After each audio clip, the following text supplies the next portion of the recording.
ભાવનગરની અંદર હિન્દુ મુસ્લિમ એકતાનું પ્રતીક સામે આવ્યું। પ્રાપ્ત થતી માહિતી મુજબ ભાવનગરની અંદર કારાનારા વિસ્તારમાં 30 થી 40 વર્ષ જૂની દરગાહ જે હાજી પીર તરીકે ઓળખવામાં આવે છે તેનો આજરોજ ઉર્સ એટલે કે પાતોદ ઉત્સવ ઉજવણી કરવામાં આવી હતી, જેમાં ભાવનગરની અંદર એક સારું કોમી એકતાનું ઉદાહરણ જોવા મળ્યું હતું, જેમાં હિન્દુ મુસ્લિમ ભાઈઓ ભેગા મળીને આ આયોજન કરવામાં આવ્યું હતું અને રામ દરબાર અને કવાલીનો પ્રોગ્રામ એક સાથે રાખીને આ એક કોમી એકતાનો સારો સંદેશો લોકો સુધી પહોંચાડવામાં આવ્યો હતો અને આ આયોજન વેપારી એસોસિએશન દ્વારા કરવામાં આવ્યું હતું। સંધિ જાગૃતિ ન્યૂઝ તંત્રી જાહિદ મદ્રા દ્વારા।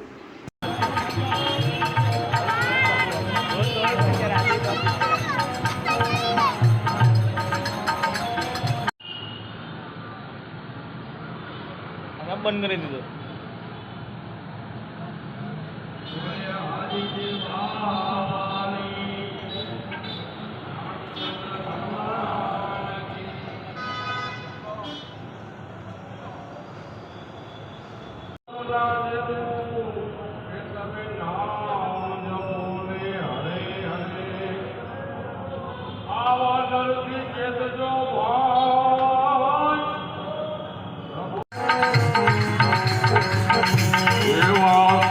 भुवन का मैं सैलानी एक मन महाराज बन जाऊं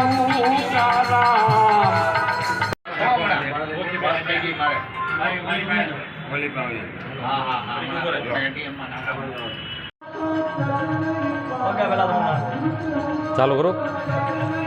મારું નામ જુસફભાઈ ગુંદીગરા છે। અત્યારે જે હાજીપીરની દરગાહનો પાટોત્સવ ઉજવવામાં આવે છે એ કાળાનાળા સિટી કોમ્પ્લેક્સમાં આવેલ છે, જેનો વહીવટ હિન્દુ મુસ્લિમ એકતા રામ રહીમ કમિટી ચલાવે છે। આજે એનો દિવસ હોવાથી રામ દરબારને કવાલી અને નિયાઝનો પ્રોગ્રામ રાખેલ છે અને આ બધું વેપારી સાથે મળીને અમે કરીએ છીએ। લગભગ આ દરગાહ 30-40 વર્ષ જૂની છે।